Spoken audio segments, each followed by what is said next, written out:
rolling? We are rolling. Okay. All right, everybody. This is Mike Whiteside. Hello. I am Tay Whiteside. And Tay has got a birthday coming up. It will have come ups after this weekend. Nice pour. Oh, come on. Oh, Nice pour. That's called a TV pour right there. That's it. Yeah, Tay's going to pour his own right now. Yeah, that's yours, I hope. Yeah. You can't wish me happy birthday and then hand me that. Well, sure I can. That's a TV pour. That's like a beer commercial. Oh, anyway, sure. Here's to, we're going to start off really kind of interesting here. Look at that thing. It's full. Tay's 30th birthday is on the 15th. 16th, excuse me. It was yesterday, 16th. if you're listening to this on Monday. 16th, okay. I got it. I was there. Oh, I didn't even catch that you messed it up. It's all I good. did. You confused me with tax day. How endearing. I never did that. But I just went across the street here, and the Golden Cactus Brewing Company. Shout out Evan and Lex. And they send this. So that we got today's sponsor is Golden Cactus Brewing. Oh, what a great organization. Happy 30th birthday, Tay. Thanks, buddy. Appreciate you. Buddy. We call Dad Buddy. That's all right. Buddy's a good thing. Could be called worse. Yeah, have been. But let me get you a paper towel. Oh, if it bothers you, I understand. I'm a mess. Just ask anybody that's been around me long enough. I remember this. I don't think you made a habit of this, but I remember one time you borrowed my car, and I think it was during lunch. Oh, Lord. And you came back, and the whole steering wheel was covered in some sort of grease or sauce or something. And I'm like, yeah, wow, thank you. You're welcome. It was something to remember you by. That was your penance for being my son. Yeah, well. It's all good. Yay. It's all good. Yeah. Some days it was good. Some days it's not. But thank you. Cheers. Yeah, cheers back Appreciate at you, my friend. Boink. You are my friend. This is going to be the last podcast we do for a little while. We don't know when the next one will come up, just because life is getting busy and it's harder and harder to get together. I think I've been trying to deny the fact that it's a lot of extra work that I can't handle. Right. I am a recovering people pleaser, and so if there's something that I know technically I can do, I try to do it, and I try really hard to do it. Stop that. Boy. Yes. That's the therapy session I need today is how to stop that. Stop that. It's a lot. Yep. And He's burnt out, guys. I'm burning it at both ends. And if this thing was profitable, then we could afford to do it more. No. I'm partially retired, so I got all kind of time on my hands, but Tay's a busy guy. So maybe we can do when Walker comes on board, maybe I can pay him to do the editing or something. I could run it into his responsibilities. Yeah, I'm more to help that. So maybe any funds we get from listeners, which right off the bat, hit subscribe, hit like. We really should have a Patreon or something. That's like, because monetizing, I don't want to go into this soap opera. Go into it, because people don't understand. Yeah, monetizing on social media is really a thankless venture for a long time. Yep. Like, you have to be consistent. You have to put everything you got. TV networks are scratching their heads with how to compete, because now everyone self-produces. They self-film, they self-produce, they self-edit, which is neat that it can be done that way. But when you are the one that self-produces, self-shoots, self-edits, it's also just this slog that takes a lot of effort. It has to be paid for somehow. Well, and for me, Lift Arc's YouTube channel was worth it, because I started as I just want to document this because it's a big chapter of my life, right? They're renovating this building and going through all the stuff, and whether or not that became a YouTube channel, I just wanted to have all that logged and documented. And so it was natural to put forth the effort, because it was something that I really, really wanted to do. It takes years to become an overnight success. Right. And we didn't monetize until 3 years in on the channel. Any more than $1 a day. And you put the time in. That's the point. And we love doing this. Between he and I, we really enjoy this, because it helps us kind of helps me remember, because I'm getting my memories going to hell in a handbasket these days. And but it's for you guys as well. It wasn't necessarily our therapy. So if anybody can help us out there and hit those likes and tell people about it, great. We can make it a little longer. But in the meantime, we're going to put it on a hiatus, and maybe once a month we'll get together and recap. You know, the funny thing about I appreciate you pushing for my mental health, and it's funny because the few hours before we sit down here, you know, where I have to stop what I'm doing and watch the episode and stuff, that's the part that feels like work. And once we're here doing this, this is fun. Right. It's just getting to here. Yeah. It's hard to get here. To shift gears, right? I'll be out working on something and go, the no. podcast. Oh, no. Well, and that's what I don't want it to become is this thing, because it shouldn't be. It shouldn't be this thing that I'm like dreading. And don't be offended by that, listeners or viewers. Yeah. It's not you, it's me. No, it just there's only so many hours in the day, and you have to allot them to something. And again, my hours are I'm getting more hours in the day, and Tay's getting less. Well, I am working to become more flexible. My channel is starting to pay some bills, so my hope always has been for that to help relieve some stress, as you call it, mailbox money, to the point where I don't have to show up with my two hands in order to get paid every single day. Right, trading hours for dollars, and that's just the way the world is, guys. This avenue is open to everybody out there, and so that means that there's a zillion podcasts, and and I appreciate everybody tuning into this one when you do, just because it helps. We don't suck normally on a daily basis. Don't try to. That's my mantra. Don't suck today, Mike. Yeah. And most days I don't. So, but I'm human. I get some days. But it keeps the expectations low. Yeah. You're never disappointed if you lower your expectations. Well, that's right. Just remember to breathe. That's all that matters. That's right. Breathe in and out, and then do it again, and do it again. Put you in the moment, relieve stress, and makes you think about where you are and the value of the people around you. Yeah. Love you, man. Love you too. Thanks for that. Well, being that I didn't have time to watch the episode, I'm going to let you carry that. That's so good. I don't have a lot of the stuff that you you usually curate for us, which was when it was shown and shot and the whole bit. But this was well, let me run the intro and we'll get into it. Okay.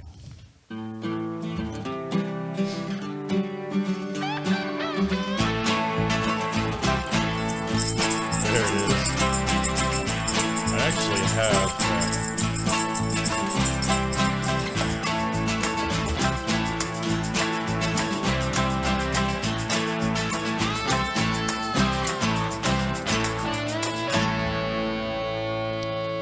Nice. That was awesome. Love that little intro, little ditty. Season 2, episode 4, I think. Season 2, episode 5, right? Is it 5? Lakeside. So season 2, episode 5, titled Lakeside Marina, originally aired January 30th, 2014. How about that? 9 years ago, and its runtime was 23 minutes. Yeah. Oh, wow. We got one extra minute. The one before this, Hillcrest, was 23 minutes and 30 seconds. Boy, I'm telling you guys, really giving us the beans on that one. We were pulling from that one. That was probably the hardest one to do. It was, probably had the least stuff in it. This one was a lot of fun. Ooh, comments. See if we got comments. Let's go comments. As always, we try to respond to the comments and questions we get on the YouTube version of the Black Dog Salvage podcast. Oh, right. Also, last week I lost all the footage somehow. So sorry for those that really like the video version. It was just a static picture the whole time. Yeah. So you do what you got to do. We sat there still the whole time. And shout out to Curtis Zeidelhack, a longtime follower and listener. Thank you, Curtis. He commented, he goes, footage schmootage. We don't need no stinking footage today, so no damage done. By the way, my comment last week about the podcast being better than the original episode was totally meant as a compliment. Thank you. I truly enjoyed your commentary and backstories. Thanks, man. Flyfisher63 said, another great, entertaining, tambourine-enhanced podcast by those multi-talented white side. I'm telling you what, man, we got it going. James Sure, Dad. Yeah. James Bartley said, Mike and Tay, I am just now subscribed to the YouTube channel. Thank you, sir. And I love watching you when the show was airing. The podcast is also an extension of keeping you both close. My question is, Do you and your dad work in tandem when commissioning an item for build? I'm quite interested and was hoping to have you both sign a piece for me.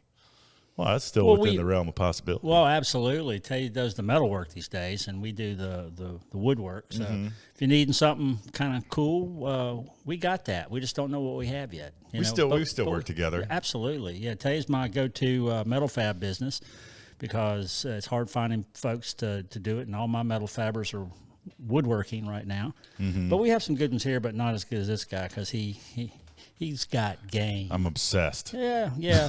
For sometimes too much. Yeah. But if you need something, want something, just reach out. It's Mike W at blackdogsalvage.com. Hit him up. Hit me up, and we can work it out. We build on. I used to say we build on fax, but we build online. That's back in the fax days. I almost built a yacht with a fax machine. That's how you networked with plans and designs and stuff. Designers and amazing. The people. Yeah, I mean that was back in the day. Yeah, just cell phones. So how would that? You just walk past your fax machine and you just see that there's stuff laying in there at that point, and then you communicate with people. That was a way of call them and say, I'll fax you this. Send me, fax me the design. I'll fax you back. Yeah. Blah, blah, blah. Before you could really attach documents or anything to email. You probably could, but I didn't know how to do that back then. It was a leftover. I had one of those brick Motorola phones, You see those, they're in the Smithsonian now. That you hold them like this? Yeah, you can use it as a weapon. Yeah. It was that big. You remember that Super Bowl commercial where the guy was like, he talking about a new phone, like, my phone has a theft deterrent feature. The guy was like, yeah, okay, whatever. He goes, no, really, try to steal my phone. The guy reaches for his phone and he throws his phone at him, hits him in the head. See? Yeah. Theft deterrent. Now there's a lawsuit going. Yeah, they were huge back then. We had the bag phone, too. That was the first one that we owned. I remember playing Snake on Mom's old Nokia with the green screen. Yeah. It's come a long way now. Anybody else out there? Kevin Bergman brings up a point that I've been trying to work on. He says the volume's pretty low. So I have been creeping it up every week because my standard volume settings for export for like videos somehow is different with this board. There's something about this board that it comes in, the raw volume is lower. So I'm going to crank this one. Hopefully I'm not blowing your car speakers out on this. Well, you can always turn it down. True. You record at one level, but you guys got control of your volume. Well, and I boosted after this in editing a little bit. Yeah, there you go. Well, there you go. We'll boost our volume for you. Or Tay will anyway. I don't know how to do it. Janie Joseph says, missed the tambourines. Mike's hat too. All in fun, guys. But I have to agree, the Harley is a tough riding motorcycle. Yep. We had an 1100 Virago that was a nicer ride than a Harley. Hope you had a pleasant Easter. Sorry, Harley owners. Yeah, I mean, they're all good guys. Whatever your passion is, I don't put I don't diss anybody's passion. Oh yeah, whatever. Motorcycle. If you're on a motorcycle, then that's the best. I love riding mine around town, doing short trips. But man, my feet were numb, my hands were numb, my ass was numb. I was getting vibrated, and my hearing was gone. Yeah, it's part of the Harley experience. Yeah, well, that's that rebellious nature of they're awesome. They're beautiful. I mean, it's motorcycle art. I love a Harley. I mean, there's somebody right down here. I don't think it's a Harley though. Somebody's got a little Springer front end. That is a Sportster. Yeah. I helped Willie. We converted it to a hardtail. Okay. He got a hardtail kit, and I welded it on for him. That hurts. That sounds hard. Yeah. What do? You take the shocks off of it? Well, that's so he can run a chain. He's got this big fat chain on it. I guess you can't run a chain on a swing arm or something. I don't know. Anyway, enough of that. Bring us into the episode. I didn't have time to watch it, so you're going to have to care. I'll just react. This was at Lakeside Marina, and the owner, Dickie Dill, just a gentleman of a guy, been around forever. He was there before the lake was made, which was in the 60s. Smith Mountain Lake, by the way, is what we're talking about. And this was a marina, and pretty vast, but it's kind of where boats kind of go to die. I'm sorry, Dickie, if you hear this, but there was some, and we cut up a few while we were there. But that's kind of where everything goes. And there was one boat there that Robert and I just fell in love with. It was a Chris Craft Roamer, steel hull, and just a quick story. This thing it had beautiful lines on it, and Robert and I said, "What's it going to take to put this back in good nick?" Too much. And somebody bought it, and what did they do? They basically sunk it. I think somebody died. Oh, that was that one we had to pump the water out. No. This was another one. Oh, okay. That was later? That was a waste. Oh yeah. Yeah, and then Dickie salvaged it, and then fell on that job and hurt himself pretty bad. Ooh. It didn't kill him, but it slowed him down quite a bit. So there's a little backstory there that has nothing to do with this, but just kind of, this is where boats go to die. On the lake. Yeah, and hopefully not people. So Dickie was tempting fate. He fell off his thing, I think. That's what I heard, and then he kind of impaled himself on something. Ooh. Ouch. Yikes. He's up in age there, too. So, Dickie, if you're listening, which I doubt you are. Hope you're good, I hope you're good, buddy. Hope you're healed up. But I met Dickie looking for salvage, and I called him up and said, hey, there's a boat down here that needs to be pumped out. It sunk at the dock. And so we said, okay, that sounds like a good reason to go down. Robert and I came in with the damn Skippy. Yeah. Robert and I have a 31-foot, it's called a Sea Fleet, and the model is called a Sea Skipper, made out in the Chesapeake, and it's a fiberglass boat, early fiberglass. It's just a classic old deck boat. Try to put a picture of that right here. Oh, are you? Okay, wherever that is. Yeah, it's what we drove up, and so we drove it from our dock where we keep it down to the South Lake where Dickie's place is at the lakeside, and we commuted to work, which was kind of fun. Yeah, that was the roll-up shot. Yeah, it was you and Robert. Yeah, and they had a drone come out and look at us and then follow us in, but you only got one inkling. And as soon as we stepped off the boat, of course, who was with us? Sally. Yeah, Sally was on that job with us, and she was in almost every scene. Yeah. She jumped in the water. I have a black dog now where Molly May is. She's over on the floor. She will not jump in the water. Hates it. And I carry her as far into a river or lake as I can. As soon as I drop her, she goes right back to the shore. So whatever lab she has in her is not dominant. It's recessive. Yeah. It's not dominant enough to overtake. Because she'll swim. You throw her in, she'll swim out, but she will not go in. And Sally would just jump. You throw a stick and she's out. She would launch off all the way until when she was getting real old, and she would go swimming for the stick or whatever it is you were throwing. Yeah. And barely make it back because she's just got old. Flopping in. He had to grab her by the nape of the neck and pull her in the boat. Yeah.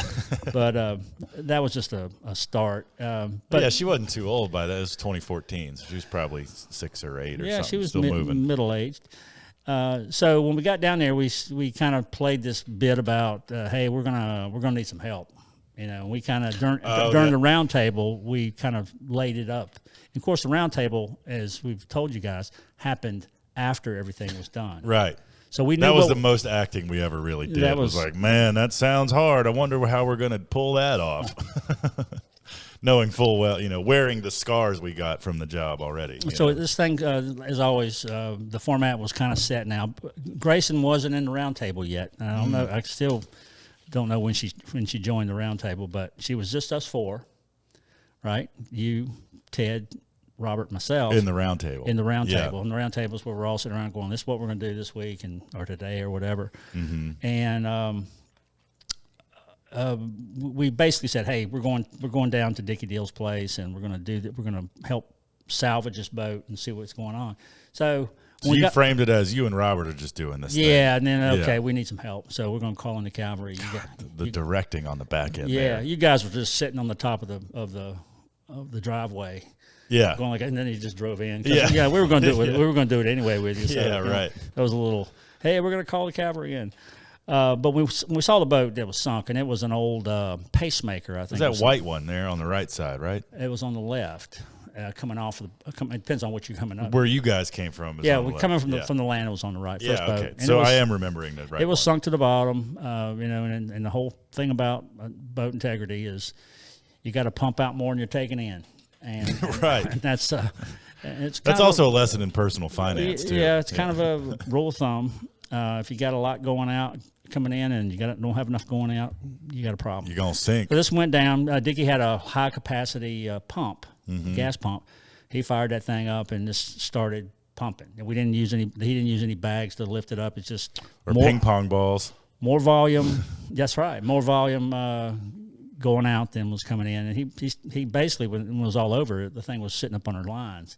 It's pretty impressive, honestly. At that point, he could use his crane and then crane it out of the water and dispose of the boat. Right. But, so he had to do this anyway. Yeah. And so we got you and Grayson and Ted working on the boat while it was being pumped out.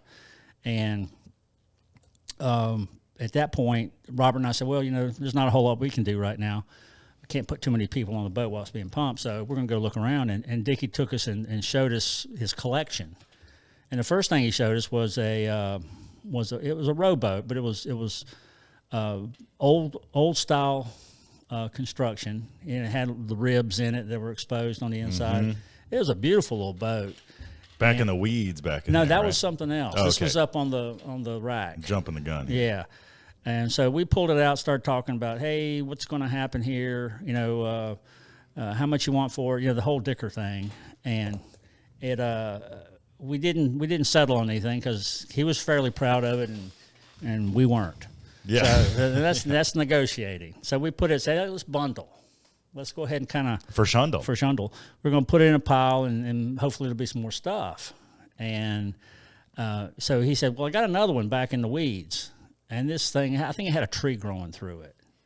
It was entangled. It was an old, I think it was an old Chris Craft, and it was called Ramona Sue. Mm-hmm. So Dickie went in, I cut a hole in the bottom, ran a chain through the keel, and Dickie picked it up, and it was falling apart as it was coming out.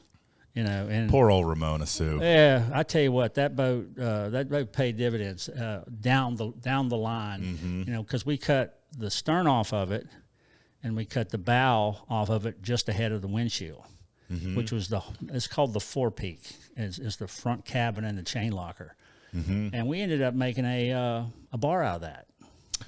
With that teak top. Yes. Yeah. White and blue two-tone. It was cleaned gorgeous. up. Somebody's got that. Yeah. I don't know how you get it in your house because we didn't accommodate that size. It was a big piece. So, hopefully somebody's put it under a deck or something. I can't remember who bought it. See if I can find pictures of that. Somebody bought it and then great. Never picked it up, and then somebody else bought it. I don't. Did you get paid for it twice? I think so. It was a deal at half the price. I can't remember. I think I gave the guy his money back, and, at least a portion of it, and then somebody else. But we sell everything eventually at our shop, everything. But it might take me 16 years. Well, that's that joke you always say, like when people see, like, oh, at this point now in 2023, I remember seeing that in the show. Yeah. Well, and you're like, yeah, it means I haven't sold it in 10 years. I said, it's kind of sad, isn't it? Yeah. And I still got it. But there's a lot of key pieces that we still have. There's probably one piece from every episode still on Black Dog's land somewhere. Oh, sure. Yeah. You got to dig. It might be small, but it's and I'm not gonna swear to it, so don't hold me to it. But that was Dickie. We did that one, and then there was more stuff. So he drove us up on the upper lot. I asked him how many acres he had. He said he had 40 acres. Whoa. 40 acres on Smith Mountain Lake now is a gazillion dollars. I mean, that's $500 million of developable land. It's incredible. And he was, I keep saying he was such a gentleman, but Dick, and you remember seeing him, he was just. He's an old school guy. Just classy. A man who was worth his weight in gold, so to speak, and his handshake was concrete. Firm and looked you in the eye. Exactly. Yeah. And as it should be. And that's the way it should be. That whole thing has been subverted to litigation these days, and I don't care what it said, you can't have it. And I said, well, you told me we could have it, and that's you get into that negotiation. If you say something, back it up. Do what you say. And if you can't back it up, have a good reason why. Because life does happen, and it can take it out. Sure can. Whatever. But yeah, it is a great practice to do what you tell people you're going to do. Do what you tell people. Yeah, I hope I instilled that in you when you were growing up. Definitely. Because that's what my dad instilled in me. He says, you're only as good as your word. Well, and that's why I'm careful. You got to address that on the front end. Don't promise something you can't do. Be realistic with your abilities and expectations. Well, you're learning that one, aren't you? No kidding. Yeah, here we are talking about do what you say, and here I am backing out of the podcast. No. We've done the podcast. We did a good job. We did full season 1. We're in season 2, and it's not. Over. Yeah. It's been a long day. It's a long day. It's one of those things where, like, I'll wake up tomorrow and go, don't cancel it. We'll do it. Well, weekly's tough, though. This is why some people, they'll bank them. They'll do, like, 2 or 3 episodes in a session, which I guess we could do if we wanted to. Yeah, it'd take a half a day to do it. But then we wouldn't have to require. I could just bang them out and in the edit. Well, and schedule them. when you have that time, let me know. It's just I will, because I texted Tay today. I just said pod ? Yeah, and he said sure 4:30, and so here we are. And I could tell you Tay was having a day. Because being your own boss and keeping a business going, it's a lot of work. It's expensive, and you got visited by the fire marshal today. I did. Yeah, it was a weird day. Like, I'm sort of behind schedule on this job I'm doing for a buddy of mine, and my own fault. I've been procrastinated some, and then I got buried in the weeds on part of it, and then as far as finding parts and getting all the things I need, and now I'm finally building it. But today was I wasn't super productive the first half of the week, so today was my makeup ground day. And I had like an hour and a half of like hyper productive nailing stuff. And then I'm actively welding. This is my fault. I left the chain down for my door. So I'm actively welding. And basically the fire marshal walks up behind me in my shop.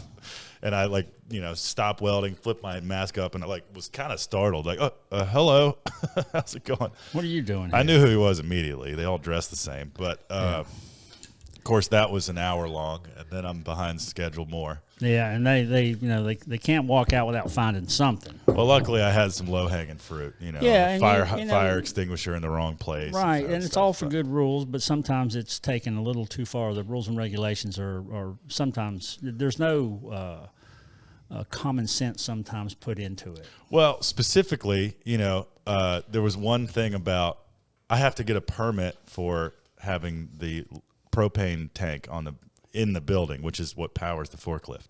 Right. And part of that permitting process, you have to sign a thing that says you'll put up no smoking signs everywhere. Okay. But it's a welding shop. I can have torches and forges and welders, and they're worried about cigarettes. I'm not even really an avid smoker, once every blue moon, but I wasn't irate or confrontational with him, but I was like, what? You're out of your You're concerned mind, about a cigarette when I'm actively setting things on fire on purpose in this shop? And he was like, So that being said, it was just I guess it was just an unfortunate way to start the day, Yeah, and then I'm just backed up because of that. They never put you in a good mood. They don't come in and say that, the old thumbs up. They have to have something, and typically some of the stuff should be found, and it's good advice. Well, like over behind me, I had this splitter back here, and I had the microwave plugged into that. Oh, they do not like extension cords. No kidding. He goes, don't. It needs the fridges and microwaves need to have their own outlet, their own circuit. Yeah. We got spanked. I learned some of this from working at Black Dog. Because we got a big place, and of course, it's not unusual for some vendors in our building to run an extension cord to another extension cord to another extension cord, then to a light, and then to something else. And I understand overloading and stuff of that nature. So it does have some reality invested, but it just doesn't. It's also what breakers are for. It you know what I mean? Well, if your breaker fails, then your wire's the breaker. Or a fuse. It's a never-ending thing, and it just doesn't put you in a good mood. Well, and having been a firefighter, yeah, you were volunteer for a while because you write.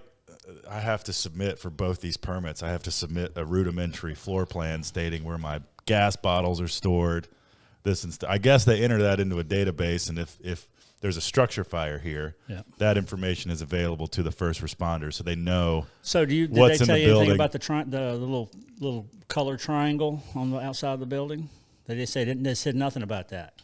You go into buildings and it has the triangle. Like the hazmat symbol? Yeah, it has different codes and colors. Yeah, no. They don't know either, by the way. They told me I had to have it, and I said, well, tell me what I need to have. This is what's in the shop. He said, I can't tell you that. I said, well, then it's like the IRS. Then how am I supposed to figure it out? They said, well, that's, I'm supposed to do something, and you come in and tell me I did it wrong. because you don't know how to do it. I went all the way to the state fire marshal, all the way up to that, and asked him what it meant, and he couldn't tell me. And so, I just did common sense. I just kind of looked at the book, said, okay, this means this means that. I stuck it on the building, and that was it. They never said another word. Whether I did it right or wrong, it didn't matter. It's like you just got to show that you're kind of trying. Are y'all feeling a vein of confusion here? I'm mad that we fully derailed this podcast. Well, small businesses are in big businesses. Man.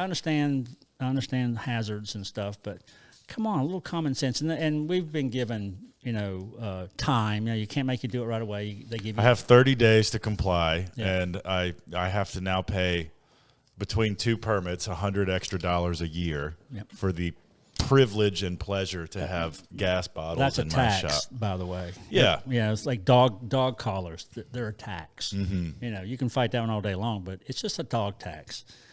Yeah. But anyway, there you go.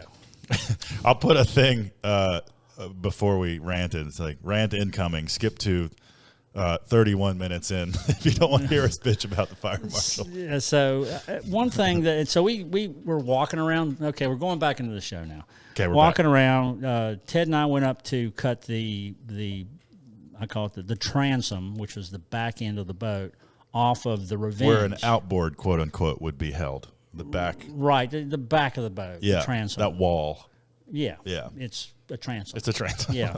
Put it in layman's terms. It's aft. Isn't it weird how the transom back. is that part of the boat, but also the window above a door? Transom window. So it's got again, I don't look up the meaning of transom. English is weird. Yeah, well, it is. So we went to cut those out. This was an Owens, and Owens is another known make of a boat, and they're not made anymore. Pacemakers are not made anymore. Chris Craft, I think, are still being made, but there was good parts, good bobbles on this, and we had to cut the shaft, and it was a good pick, and of course we went back to see what you guys were doing. Excuse me. And y'all that were burp brought to you by Golden Cactus Brewing. That's right.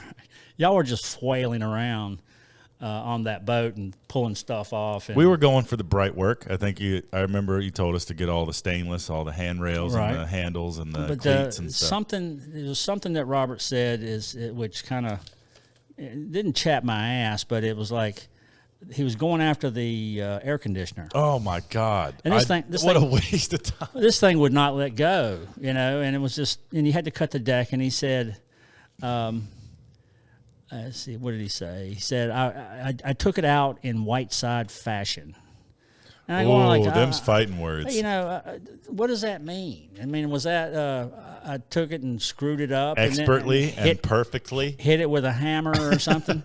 We got it done, but to become an adjective. Yeah, you got verbed. Verbed, yeah. It didn't. I didn't realize until I heard it again that I got. I became a verb, or we became a verb because you were part of that, and you were helping him, and so Robert. Well, yeah, he pays my check, but at the same. Well, I did too. I realized how futile it was halfway through. I mean, because Robert, by the way, is the kind of person that if we're on a job and we find let's say we stumble upon a few sheets of plywood, even before this material hike, way long before COVID, he would still be like, well, we got to take that. That's $40 worth of plywood right there. Why are you leaving that, Yeah. It's like, huh? Okay. So, I get his mind was going, I know how much this marine grade AC unit costs. Here's one for quote unquote free. But being in the sun on the water, wrestling, beating the hell out of yourself, it's like, yeah, I'm with you. Yeah. Why? Yeah.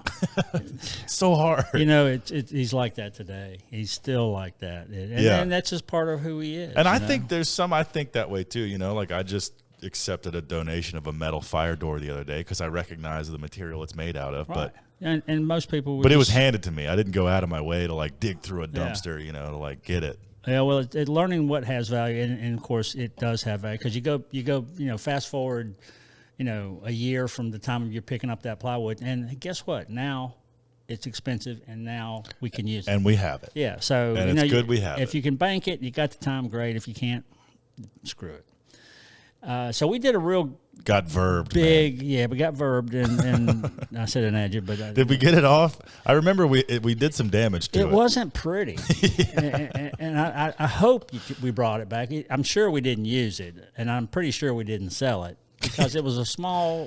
Great. They use them on RVs now. It's kind of a deck top unit. Yeah, like a self-contained air conditioner. Yeah, and it's in the overhead of the downstairs in this boat. This boat, if you walked into the boat, it was, knee deep in water.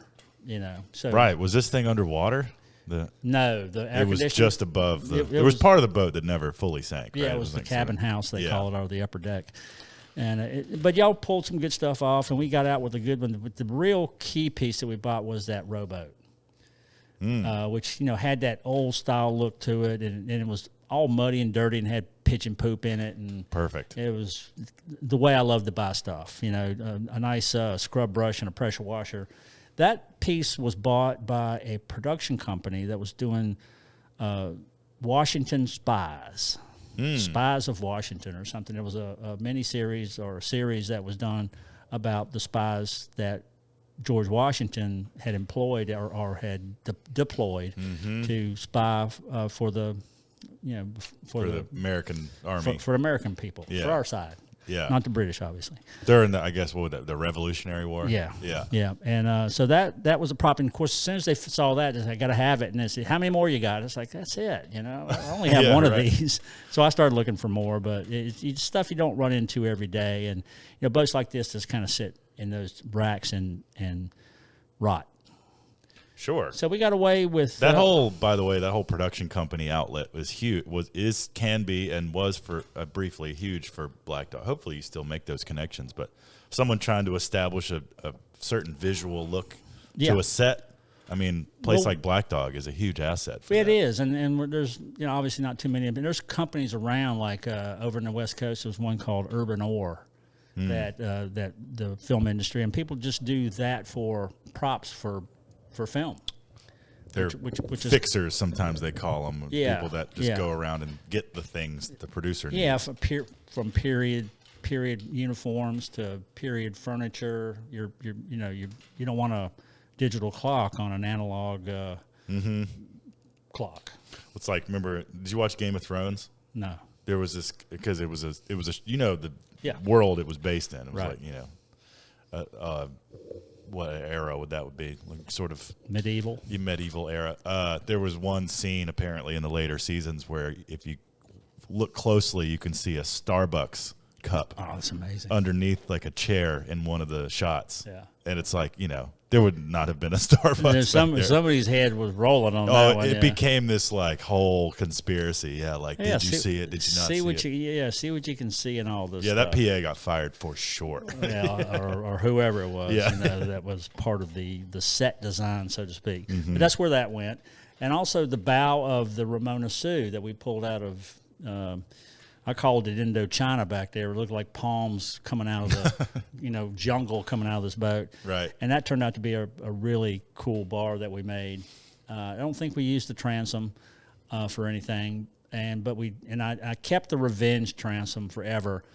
I didn't have it inside. Unfortunately, it basically fell apart. We still have it.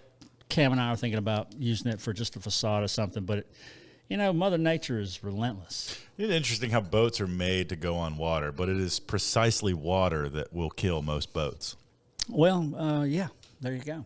Freshwater. Well, freshwater, especially for wooden boats, freshwater is the killer. Because things grow in it. But I don't know. Saltwater is a lot more of a preserver.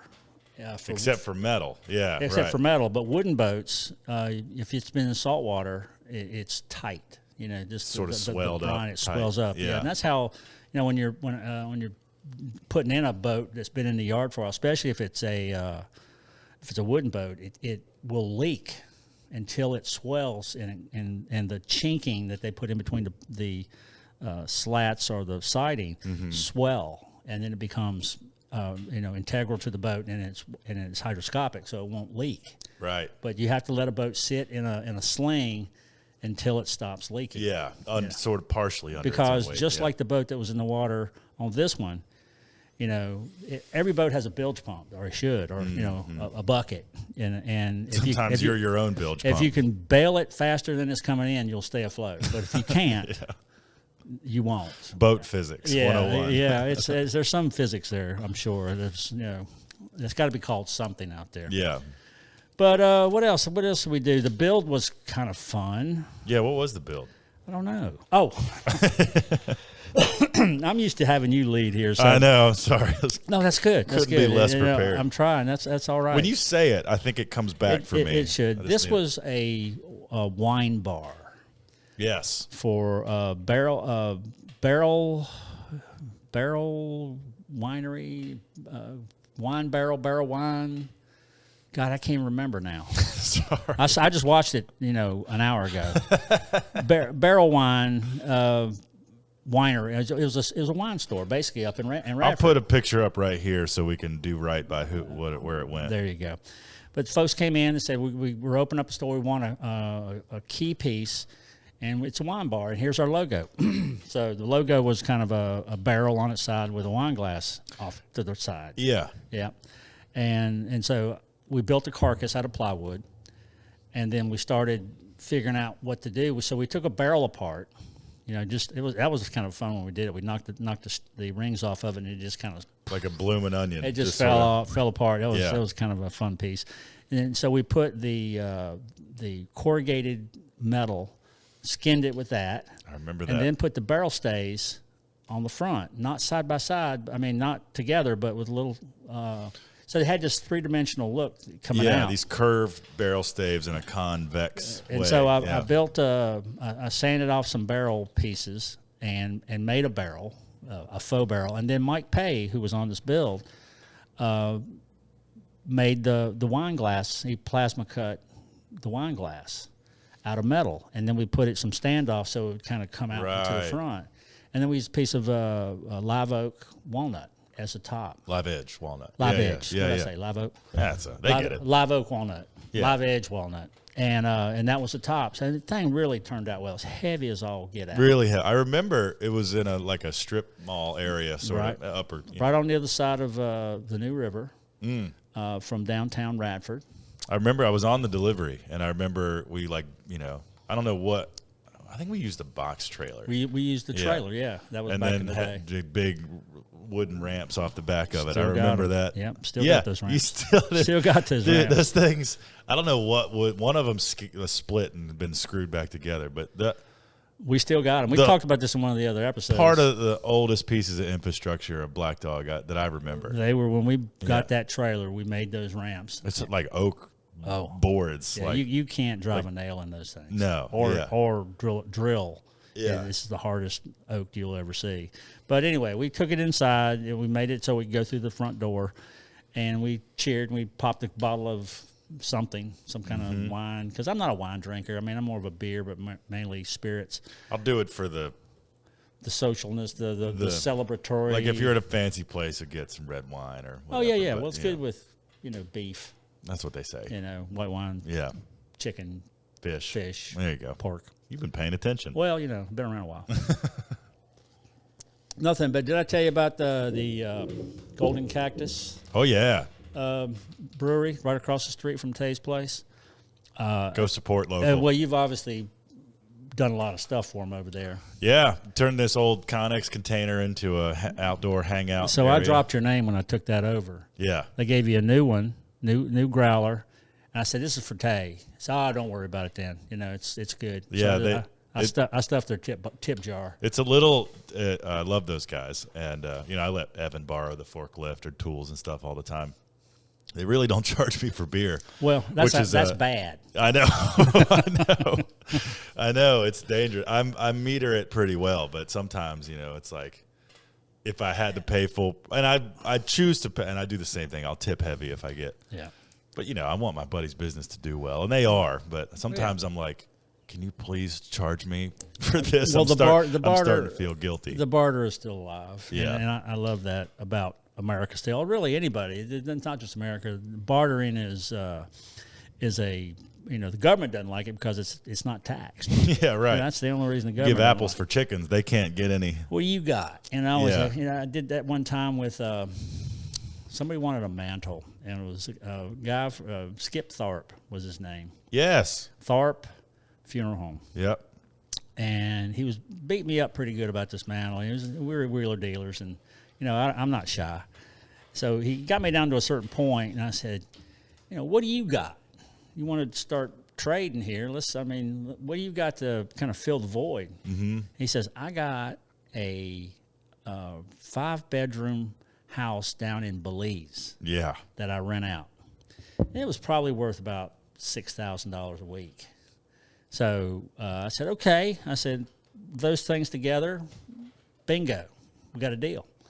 We sold him the mantle, took it over, and installed it for him. And then you and the family and 2 of my sisters and their husbands and a niece. Craig and Jeannie. Bailey. Jody and Bob. Bailey, yeah. Yeah, and then us 4. Us 4. And it was a great week. Man, that was awesome. Yeah. Ambergris Key was the name of it. It wasn't on mainland. It was a little sliver that comes off of Mexico and goes down to Belize. Beautiful. Yeah, it was gorgeous. And This then we went over compound. to Key Cocker. Mm-hmm. That's where all the Rastaman sit. I was just talking to a friend of mine that went to that exact place. Yeah, the little grass hut where the water's real fast on the tide. And Yep. That bar right on the water. And you can sit there and smoke a doobie. Yeah. Yeah. With the Rastamans. Yeah. And it was all I good. asked him, I can't remember who it was I was talking to, but I asked him, remember that crazy boat that was all painted up right there? Yeah. They said it's still there. Is that right? Yeah. Well, I think Gracie did a photograph of that. Yeah. And then did a painting around it. We still got it at the house. Oh, yeah. Yeah. Yeah. Oh, by the way, we got to see Grace's show at the Chrysler Museum last Friday night. Way cool. It was cool. Yeah. And it was funny. It'll be matter of fact, Tay recorded it because the camera person Bailed on him, and so he brought his gear, and it was a very interesting interactive glass. It's a fun, playful commentary on Yeah. gender and pronouns and the fluid nature of glass and how it parallels to all that. And the deal was, it was kind of based on like the dating. It was like a matchmaking game show kind That's of right, thing. and it was hilarious. Follow Grace on Gracie Whiteside on Instagram, Sticky Glass on Instagram, because the footage from all that will be coming out soon, I'm sure. Yeah, and it was a green screen, but it had holes in it, so all these blown glass were coming through these holes and They spinning. were blowing it actively behind the screen and then Right. pushing it through and dancing it around, and it was sagging and dripping. And It didn't catch fire, but it was like nylon. It just melted. Every time the glass got close to it, it would just melt a bigger hole. Which is, I was going like, is it all going to go? Because you could see them in the background. But it was just a lot of fun. And kudos to the Chrysler Museum of Glass. That is a top-notch organization that is funded by the Perry family.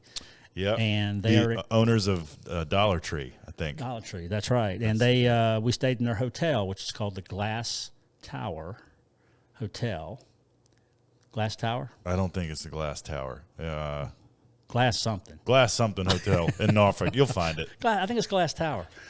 Anyway, and they had Maybe it is an art museum, a glass exhibit right next door. Yeah, I actually took some pictures. Here they are. 3 floors. It was amazing and just an incredible place. So that we had Tay and Susie were supposed to stay in one room, and then something happened where they had to break us up, and so we both got our own room. Awesome. You got your own room. It was great. It's well done if you're going to Norfolk and looking for a great place to stay. Pricing wasn't bad either. No, it was great. It was like $60 a night or something. Y'all paid. No. It was 130 or 150, something like that. I think, but that's still cheap these days, and we got 2 suites. So that town's happening too. Downtown Norfolk is popping. It really is, and of course the Navy, which has its fleet there, that's a big influence. I think it's the Missouri battleship and the Nautilus Museum, and just a cool downtown, all walkable. But we didn't go out a whole lot because I was burnt out. By the time we got there, we drove in and did it. But anyway, that being said, it was cool. We told you guys about it last week, and the one that we didn't have any video on, I think. Yeah. Yeah. So we did it, had fun, and now Grace is on a sojourn across country. I think she's in New Orleans tonight. And Yeah. she'll be over and going over to Arizona, New Mexico, or someplace, and then California, then up to Field Chuck. Because if you ever if you follow Grace on her life, she they won a was a residency right. From Blown Away. You've seen the Netflix show Blown Away, the glass blowing competition season show. 3, episode 4. Grace made it pretty far. Yeah, she won the challenge on that particular episode, and it was a residency at Field Chuck, so she's heading up that way, which is a pretty prestigious glass school. Yeah, and one of the participants from the show is going to be up there when she's there. Cool. Yeah, it's small. It's a small group of people. I mean, everybody knows pretty much everybody in this. Right. I mean, everybody's going like Chihuly, and I mean, obviously, the one-eyed glass blower is well known around the world, and but there's other good glass. As a matter of fact, the Chihuly had a couple of pieces at the hotel at the museum, which was cool. Anyway, I just want to throw that in, just a little catch up on what we've done. Well, we got about 50 minutes so far. I think we're doing great. Yeah, we try to hit an hour, so we'll try to fill it up. I'm pretty tired. Yeah, I know. Of course, drinking the beer doesn't help that. Yeah, I think that's the whole app. That is it, yeah, guys. It was a fun one. We got to go to the lake, which is Smith Mountain Lake. If you're familiar with this part of it, it's 500 miles of shoreline. It's a dammed lake from the Roanoke River. Yeah, there's like houses under the water, and it's a whole city under the water. Crazy. Manita, there's this whole city under there. So, I always found that a little creepy when I was swimming in it. Like there's something under there. Yeah. How do you feel? Yeah, I had the not the pleasure, but the need to swim in the middle of the Atlantic Ocean. We were doing a delivery from the Caribbean to the Mediterranean. Back in your yachting days. Yeah, and we were halfway through, and we sucked up it's called a tow hawser. It's about a 3-inch polypropylene line. Mm-hmm. And we sucked it up in one of our props and installed the engine. Cool. Well, it was midnight, and we couldn't go jumping in the water, so we waited till daybreak, and we went diving under the boat to cut this thing off. It took a couple of hours. Holy hell. To do it. Yeah. And I don't know why I'm saying this, because I'm in the middle of the ocean, which, it's miles and miles. Endless. Deep. Yeah. Well, it is. It's not endless, but it's deep. So you start thinking about, oh my gosh. What is underneath me? It's like going over the Mariana Trench, it's, 7 miles deep? Yeah. It's ridiculous. So we dove in, got the stuff off, and I ran out. I was beat. Were you the one under cutting? I was one of them, one of the people. And then I came up, and the boat was rocking. I'm going off on another tangent here. Oh, is this the story? Okay. Yeah, so the boat is up and down. It's a swim platform. This is a 50-meter boat. So the transom, the swim platform is in and out of the water, and it's kind of aerating. And I'm swimming up because I'd run out of air, and the swim platform hit me in the chin. Oh, and it could have knocked me out, but it bludgeoned. You can see that right. Yeah, you've always had that scar there. It bludgeoned an opening, and I had to get out of the water because you don't want any blood in the water. There's sharks out You're there. chumming it up. And the engineer was standing there with a shotgun in case we saw a shark. Ooh. I mean, it's a great thing. It's a good sea story because you survived. I think you're lucky the shaft didn't get bent or the prop didn't get shaft destroyed. Was probably 200 millimeter shaft. Solid metal shaft. It was bronze. Yeah, it was a big one.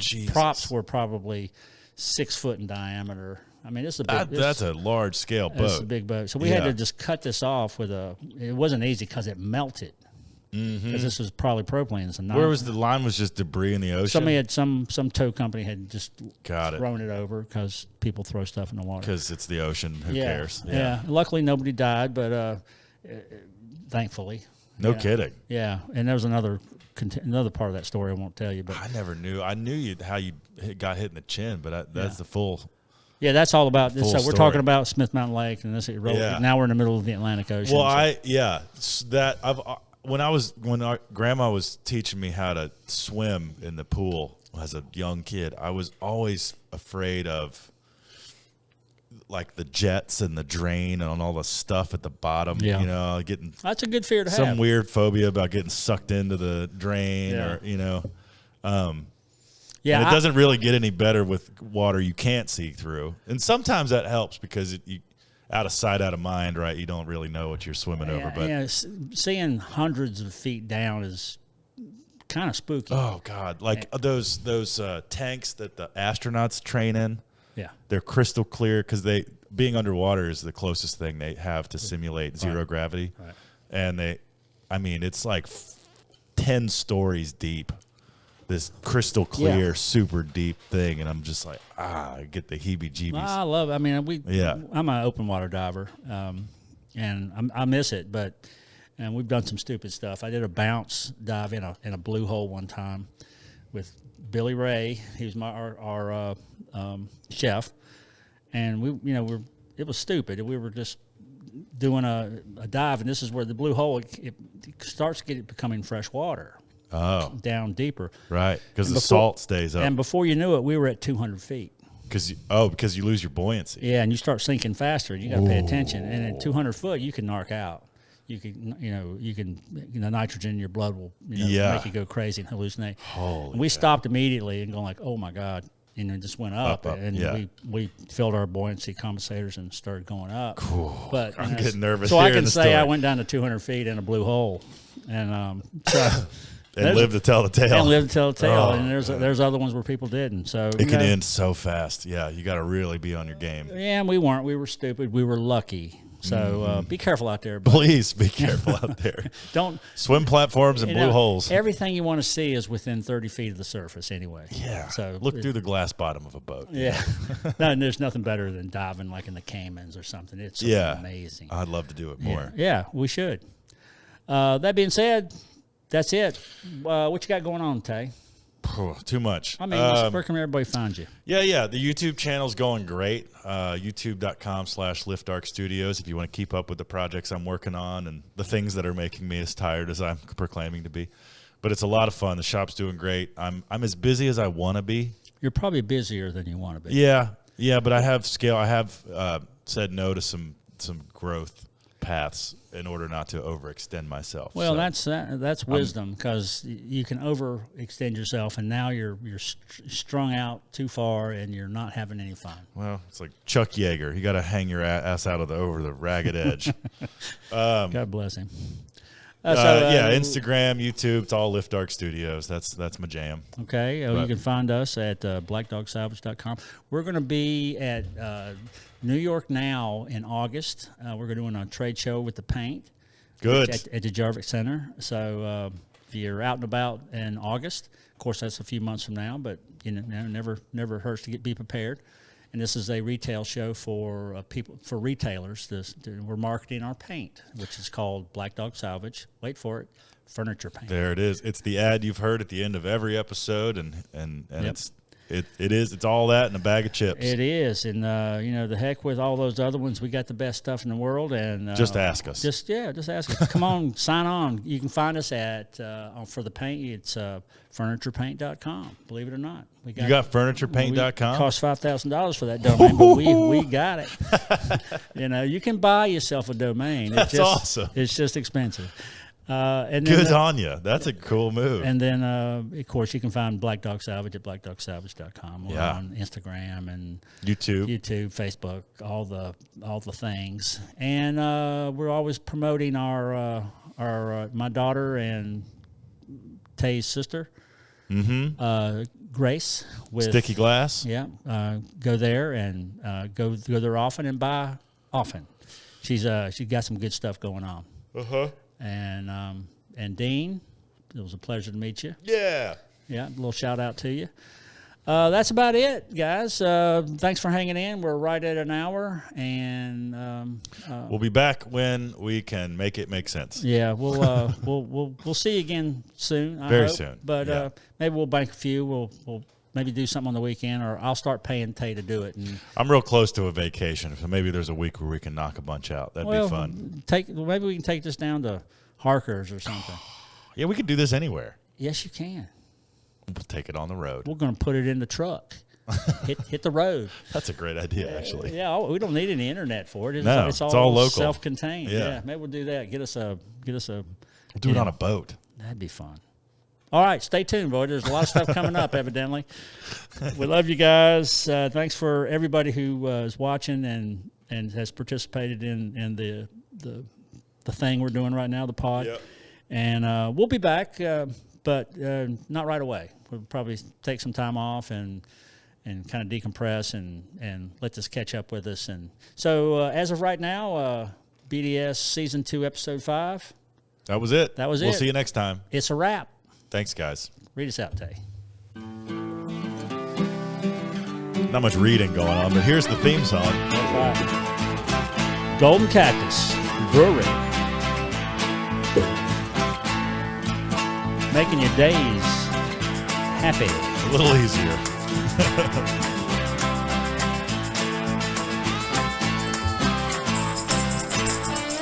There it is. Tambourine Whiteside. Ciao.